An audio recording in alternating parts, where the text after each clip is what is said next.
इराणची नौसेना आणि वायुसेना संपवल्याचा ट्रम्प यांचा खळबळजनक दावा, एक्स पोस्ट करत दिली माहिती.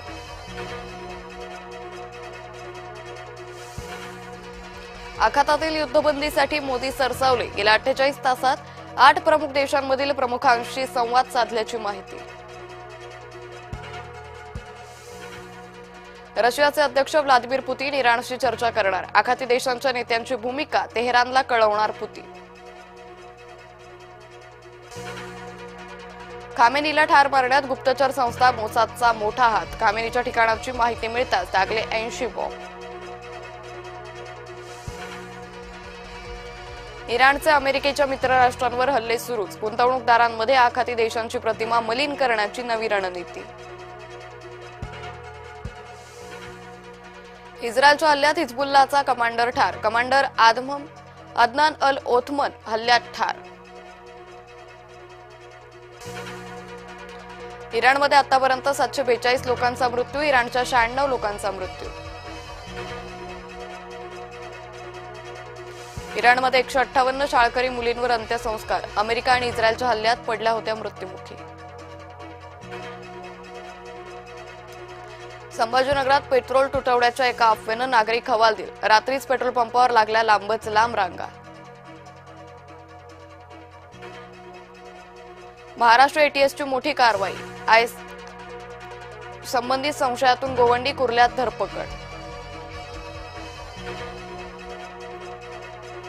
कुवेतमध्ये अडकलेल्या मुलाला मदत करा, अभिनेत्री विशाखा सुभेदार यांची विनंती, मुख्यमंत्री फडणवीसांसह पंतप्रधानांकडे विनंती.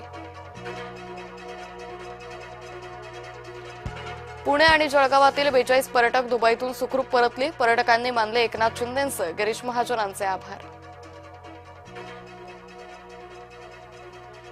भाजपचे राष्ट्रीय अध्यक्ष नितीन नवीन राज्यसभेवर जाणार, 6 राज्यांमधून 9 उमेदवारांची पहिली यादी जाहीर.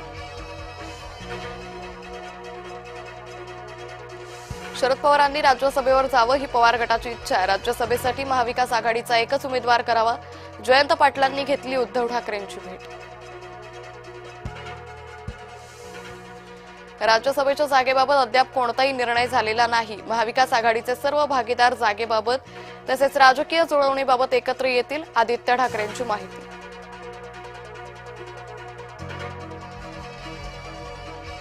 त्र्यंबकेश्वर मंदिरात भाविकाला मारहाण करणं चुकीचं, भाविक चुकला तर पोलिसांच्या ताब्यात द्यायला हवं, छगन भुजबळांसह गिरीश महाजनांची प्रतिक्रिया.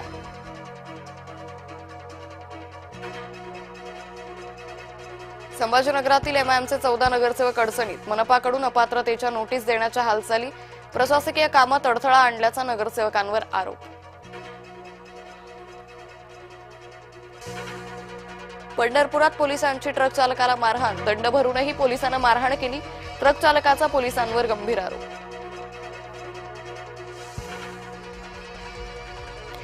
युद्धामुळे सोलापुरातील द्राक्ष उत्पादक शेतकरी चिंतेत, 400 टनापेक्षा जास्त द्राक्ष कोल्ड स्टोरेजमध्येच, शेतकऱ्यांना मोठा आर्थिक फटका.